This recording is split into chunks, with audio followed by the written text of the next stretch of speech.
Bienvenidos, amigos y amigas, a Historia de España para Selectividad. Tema 12, segunda parte. Mi nombre es Juan Jesús Pleguezolo, soy profesor de Historia de Instituto y tengo la misión de ayudarte a superar el examen de selectividad, de ayudarte a sacar buenas notas.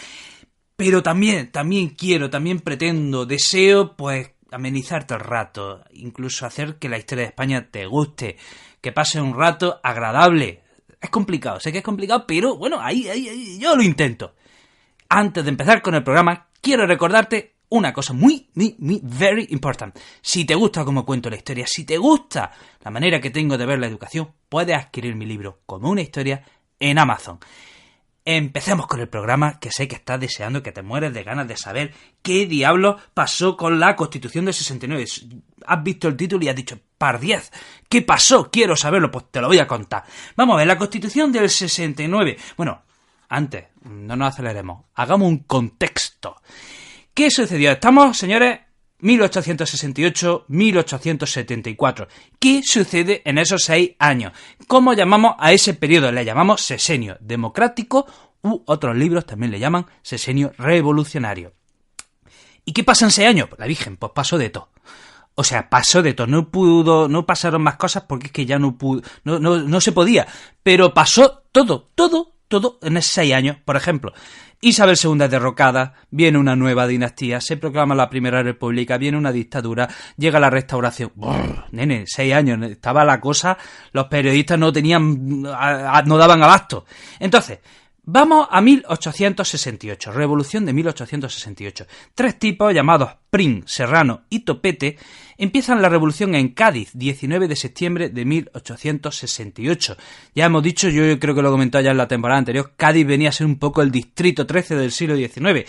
Y empiezan la revolución La Gloriosa. Empieza la revolución llamada La Gloriosa y con un lema que se llama Viva España con honra. Esto antes, cuando había textos en selectividad, este manifiesto lo ponían siempre.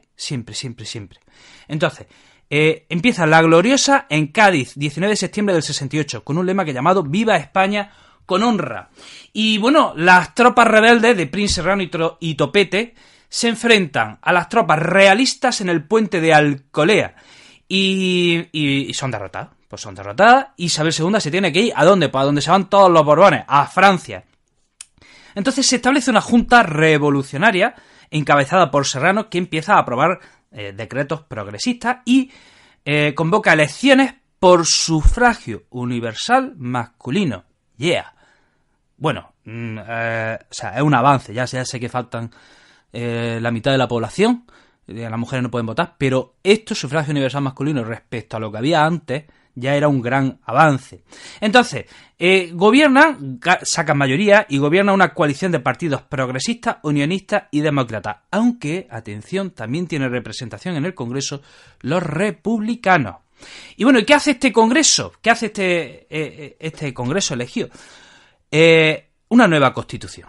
Una nueva Constitución y vamos a hablar, y esta es la pregunta, vamos a hablar de las características de esa Constitución. Señores, se considera que esta Constitución es la primera Constitución democrática de nuestra historia. ¿Qué pasaba hasta entonces? Que las constituciones que se habían hecho hasta entonces eran constituciones que daban derechos pero a una minoría, daban derechos a una burguesía.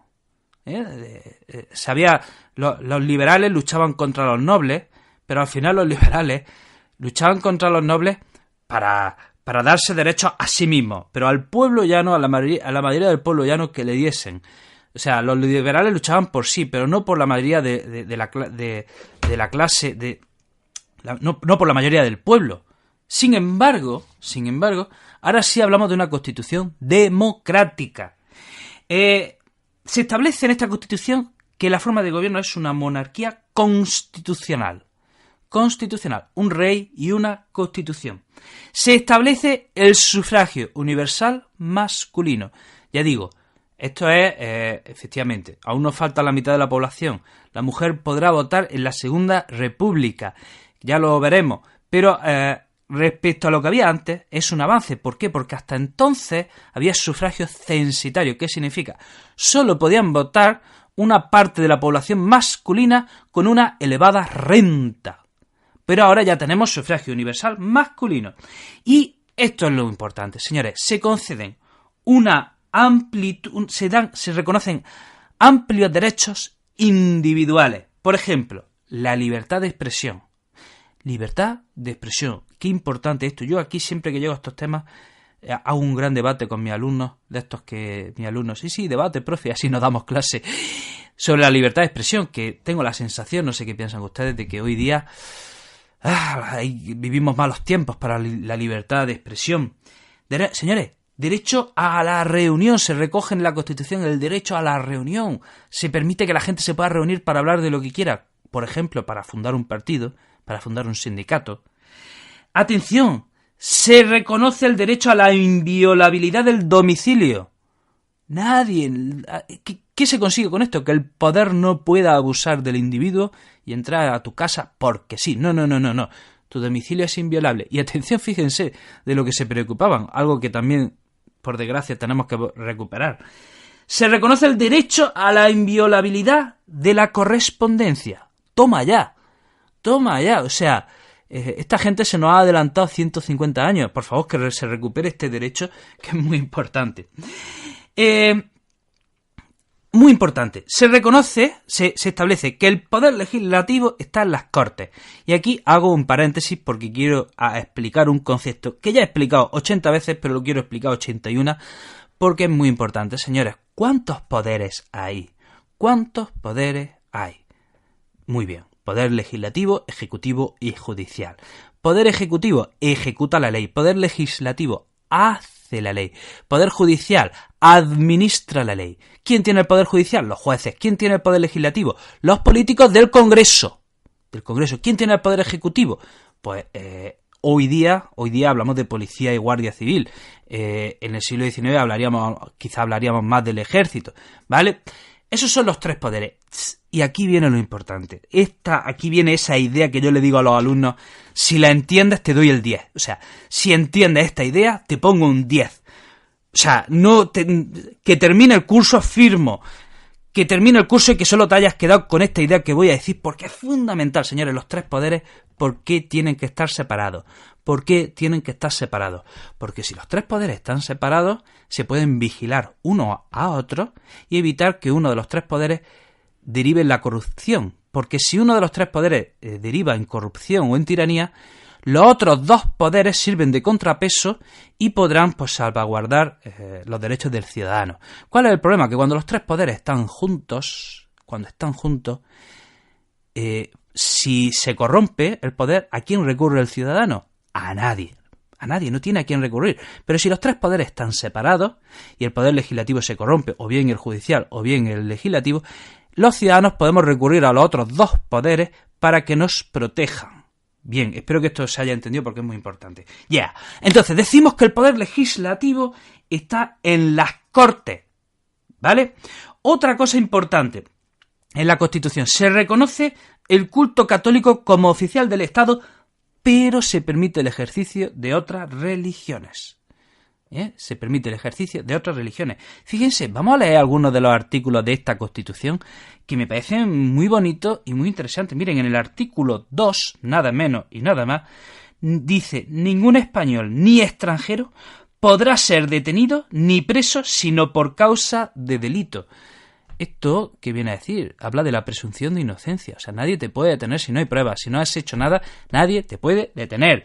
En el artículo 17, esto me parece brillante, hermoso, un poema. Dice el artículo 17: tampoco podrá ser privado ningún español del derecho de emitir libremente sus ideas y opiniones, ya de palabra, ya por escrito. Del derecho a reunirse pacíficamente, del derecho a asociarse por todos los fines de la vida humana que no sean contrarios a la moral pública. Y por último, del derecho de dirigir peticiones individuales a las Cortes, al Rey, etc. ¡Wow! ¡Qué importante! ¡Qué interesante! Habla derecho a emitir las opiniones libremente, derecho a reunirse, derecho a asociarse. Atención, artículo 21, fundamental este también. Dice el artículo 21 de la Constitución del 69: la nación se obliga a mantener el culto y los ministros de la religión católica. El ejercicio público o privado de cualquier otro culto queda garantizado a todos los extranjeros residentes en España. ¡Wow! Esto es un paso de gigante. Esto es una medida muy progresista. Oye, que estamos hablando de 1869. 1869. Esto en estos tiempos era una auténtica revolución. Garantizar a todos los extranjeros residentes en España el culto a otra religión. O sea, la religión del Estado es la católica, pero bueno, si hay otros que quieren practicar otra religión, se permite. Y dice más adelante, si algunos españoles profesasen otra religión que la católica, es aplicable a los mismos. Todo lo dispuesto en el párrafo anterior. O sea, que los españoles también se pueden convertir a otras religiones. Esto es, ya digo, muy progresista. Y me parece interesante también otro artículo, y aquí va otro concepto que te pondría un 10 o un 200 si pudiese, si lo entiendes. En el artículo 32 dice, la soberanía reside esencialmente en la nación, de la cual emanan todos los poderes. Dice, la soberanía reside en la nación. ¿Y qué es la nación? El conjunto de todos los españoles. Señores, ¿cuál es el concepto contrario a esto? O sea, si la soberanía reside en la nación, hasta entonces, ¿dónde había residido? Señores, venimos de un siglo de... Bueno, estamos en el siglo XIX, pero en el siglo XVIII, la soberanía, ¿quién la tenía? El rey. La monarquía era absoluta, el rey tenía todos los poderes, y del rey emanaban todos los poderes. Sin embargo, aquí queda claro que la soberanía reside esencialmente en la nación. ¿Vale? Ahí, la nación, el conjunto de todos los españoles, son los que tienen el poder. Y bueno, decir que esta Constitución, bueno, pues establece un liberalismo democrático. Pero bueno, no fue todo bonito, no contentó a todos. Por ejemplo, los republicanos pues, directamente no querían rey. Los republicanos no querían rey. Y además también, más adelante se dice, también en la Constitución se dice que la huelga es ilegal. O sea, está fastidiando y frustrando al movimiento obrero que ya por estos años estaba en auge. Bueno, hasta aquí, amigos y amigas. Espero que te haya resultado interesante, espero que te hayas enterado del tema, espero que te haya gustado. Te mando un abrazo enorme, te deseo mucha suerte con tus exámenes. Mucho ánimo, tío.